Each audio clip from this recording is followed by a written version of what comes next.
Video, we want to solve another 6-degree polynomial equation that has 6 distinct roots. Now in another one that we did, it was 6-degree, and it turned out it had one solution of multiplicity 6. I believe the answer was x equal to 1, and it was repeated 6 times. So you had 6 factors of x minus 1 made up the factors for the polynomial part of the equation. This one says has 6 distinct roots.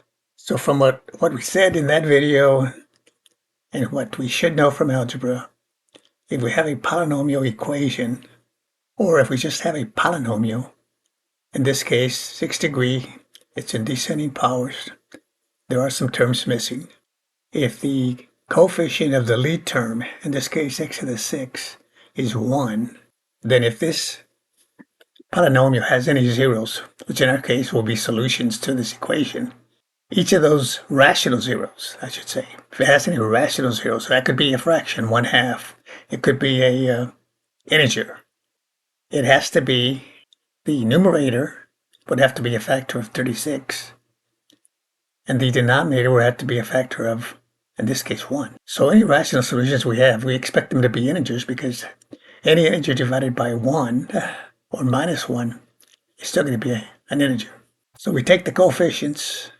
So the coefficient of the x to the 6 is 1. Coefficients, there's no x to the 5th, so I put a 0 there, the second entry here.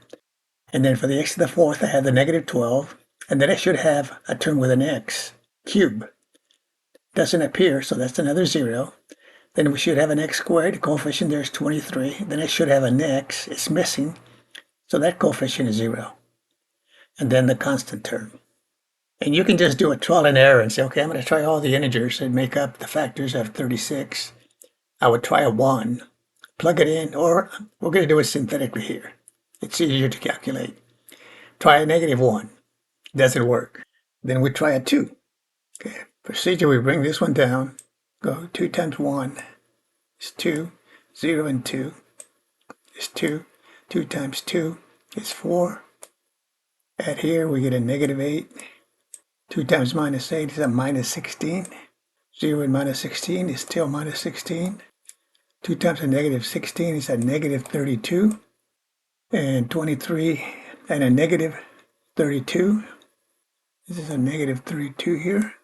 23 and a negative 32 is a negative 9.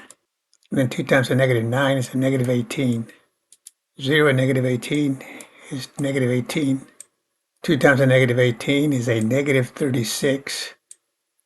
Negative 36 and 36 is 0.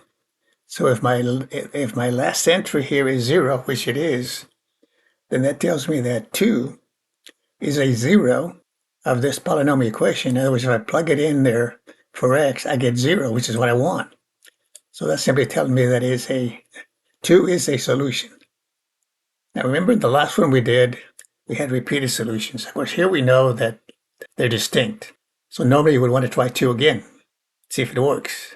But it's telling you it's distinct, so there's only 1. So let's try the opposite of 2, negative 2. Again, repeat the procedure. Bring the 1 over, negative 2 times 1, negative 2. 2 and negative 2 is 0. Negative 2 times 0 is 0. 0, negative 8 and 0 is negative 8. Negative 2 and negative 8 is 16. Negative 16 and 16 is 0. Negative 2 times 0 is 0. Bring this over. Negative 9 and 0 is still a negative 9. And then negative 2 times a negative 9 is a positive 18. Negative 18 and 18 is 0. Again, negative 2 turns out to be 0, which is a solution. So what's another factor of 36? 3. So let's try 3. So put a 3 out here. Repeat the procedure. Bring the 1 down. That's 1. 3 times 1 is 3.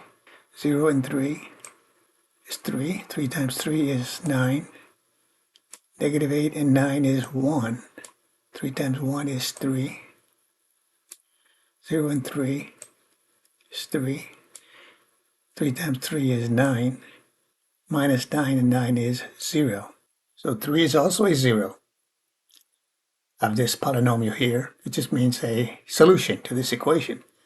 Again, we have no repeated solutions. They're all distinct. So normally we would try 3 again, but we know there are no repeated solutions, so let's try the opposite of 3, negative 3.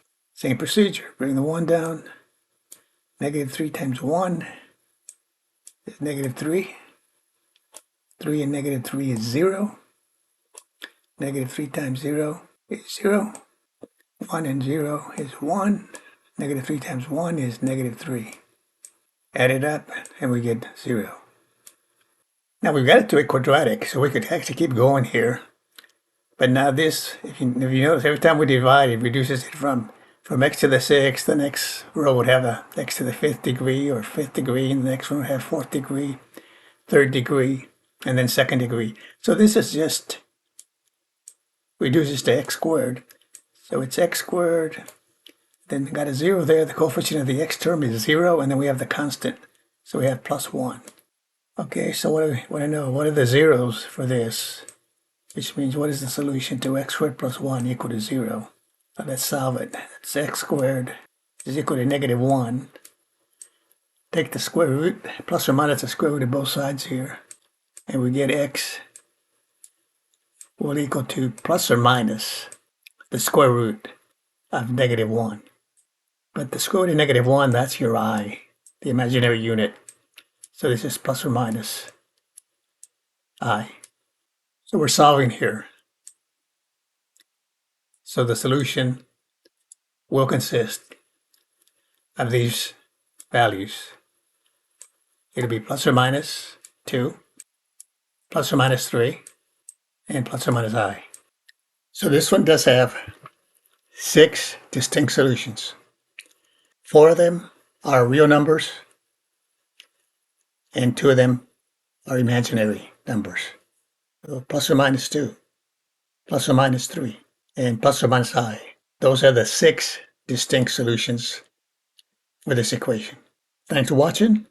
We'll see you next time.